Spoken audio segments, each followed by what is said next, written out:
Ford Spring Sales Event. Now get $6,800 in total savings plus $1,000 trade assist on select Ford SUVs. Only at your local Ford dealer.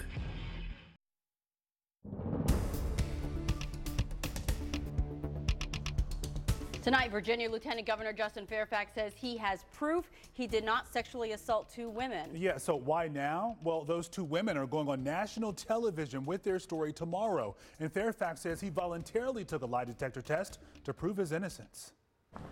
Justin Fairfax tried to set the record straight Sunday. His staff sent out a statement claiming the lieutenant governor passed 2 polygraph tests relating to accusations he sexually assaulted 2 women. Dr. Vanessa Tyson says Fairfax forced her to perform oral sex back in 2004. Meredith Watson claims Fairfax raped her 19 years ago when they were students at Duke University.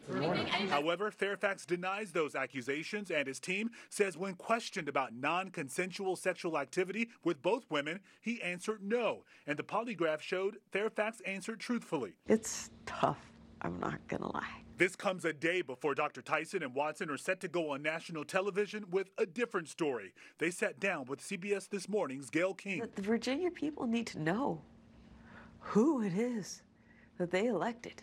They need to know. I think the Virginia people, the voters of Virginia, have a right to know, both my story and Meredith's story, right? I think there should be a public hearing. Republican lawmakers promised to hold a public hearing with Fairfax and his accusers more than a month ago before regular session ended. But right now, nothing is on the books. Sources tell us top Republicans and Democrats are working behind the scenes right now to figure out how to move forward, and they might have answers later this week. Yeah, later this week, because lawmakers and Fairfax are back in Richmond this week for a veto session. And I do want to point out as well that Fairfax has not released the full test results, and these types of tests generally don't hold up in court. Meanwhile, you can catch that full interview with Dr. Vanessa Tyson and Meredith Watson tomorrow on CBS This Morning right after Get Up DC. Well, a lot of you talking about this story tonight on our social media sites, and here's just a couple of examples, including one from Ellen who says some people lie so much that a polygraph just won't catch them. And Bob says polygraphs don't mean jack. All they gauge is that one has a reaction to a question that would need to be investigated further.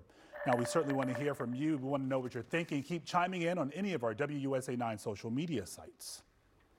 Tonight, former Vice President Joe Biden is defending his interactions with women, saying he doesn't believe he's ever acted inappropriately. This comes after Nevada politicians claim that Biden's kiss on the back of her head in 2014 made her feel uncomfortable. Lucy Flores was a member of the Nevada legislature when she ran for lieutenant governor in 2014. Then Vice President Joe Biden visited the state for a pre-election rally. Flores says he approached her as she prepared to go on stage.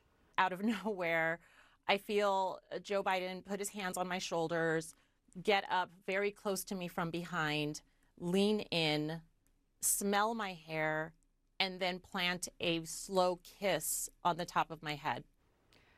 In an article in New York Magazine, Flores wrote that the incident, quote, made her feel uneasy, gross, and confused. Today, Biden released a statement that read in part, "In my many years on the campaign trail and in public life, I have offered countless handshakes, hugs, expression of affection, support, and comfort.